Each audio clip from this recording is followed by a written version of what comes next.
Simple chicken curry చేసుకునే విధానం. Gravy ఎక్కువ రావాలంటే ఏం చేయాలో ముందు చెప్తాను. ఒక ప్యాన్ పెట్టుకొని తగినంత ఆయిల్ వేసుకోవాలి. ఆయిల్ వేసుకున్న తర్వాత పచ్చిమిరపకాయలు వేసుకోవాలి. సన్నగా తరిగిన పచ్చిమిరపకాయలు వేసుకోవాలి. పచ్చిమిరపకాయలు, కరివేపాకు వేసుకోవాలి. కొంచెంసేపు వేయించుకోవాలి. పచ్చిమిరపకాయలు, కరివేపాకు వేయించుకోవాలి. ఇప్పుడు 2 మీడియం సైజు ఉల్లిపాయలు కట్ చేసుకు వేసుకోవాలి.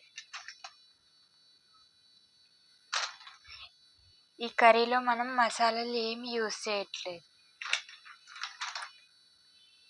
సింపుల్గా టేస్టీగా చాలా బాగుంటుంది. ఒకసారి మీరు కూడా ట్రై చేయండి. ఇప్పుడు బాగా గోల్డెన్ కలర్ వచ్చే వరకు ఉల్లిపాయలు వేయించుకోవాలి. తర్వాత అల్లం వెల్లుల్లి పేస్ట్ వేసుకోవాలి. అల్లం వెల్లుల్లి పేస్ట్ వేసుకున్నాక పచ్చి వాసన పోయేంత వరకు వేయించుకోవాలి.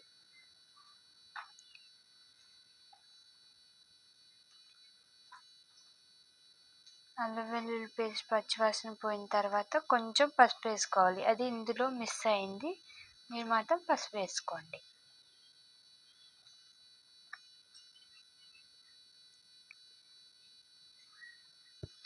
తర్వాత గ్రేవీ బాగా రావాలంటే 3 మీడియం సైజు టమాటాలు వేసుకోవాలి.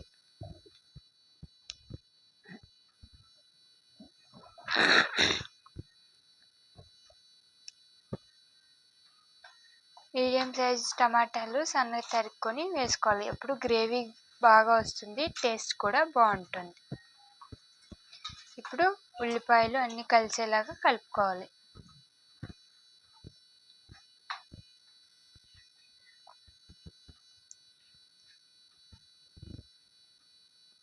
కలిపిన తర్వాత తగినంత సాల్ట్ వేసుకోవాలి. సాల్ట్ వేసుకుంటే టమాటాలు తొందరగా మగ్గిపోతాయి.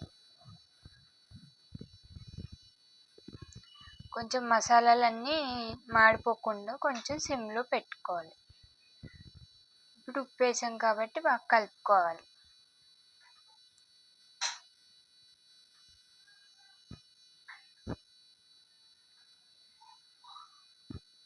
ఇప్పుడు తగినంత కారం వేసుకోవాలి. నేను 1.5 వేసాను. కారం ఎంత తినగలరో అంత వేసుకోవాలి. ఇప్పుడు కొంచెం సిమ్లో పెట్టుకొని వేయించుకోవాలి, మసాలా అంతా మాడిపోకుండా. ఈ కర్రీలో మనం ఏ మసాలాస్ ఏవి యూజ్ చేయకుండా సింపుల్గా ఇంట్లో ఉన్న వాటితోటి చికెన్ కర్రీ చేస్తున్నాం.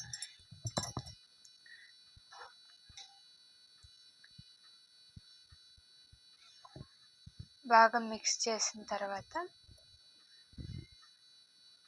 ఆయిల్ అలా పైకి తేలుతుంది. పైకి తేలినప్పుడు 1/2 కిలో చికెన్ వేసుకోవాలి.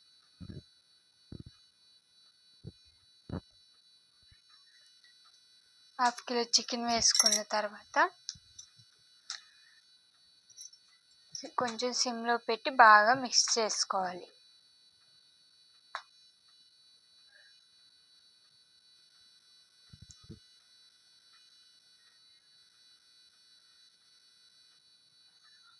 చికెన్లో ఉన్న వాటరే సరిపోతాయి, మనం ఎక్స్ట్రా వాటర్ కూడా వేయాల్సిన అవసరం లేదు. ఇప్పుడు చికెన్ అంతా బాగా కలుపుకున్న తర్వాత మూత పెట్టుకోవాలి. మూత పెట్టుకున్న తర్వాత చూడండి, చికెన్లో వాటర్ అన్నీ వచ్చేసినాయి. ఇది కొంతసేపు బాగా మగ్గనిచ్చి దగ్గరికి రానిచ్చి దింపేసుకోవాలి. ఒకసారి ఇలా ట్రై చేయండి. Thank you for watching.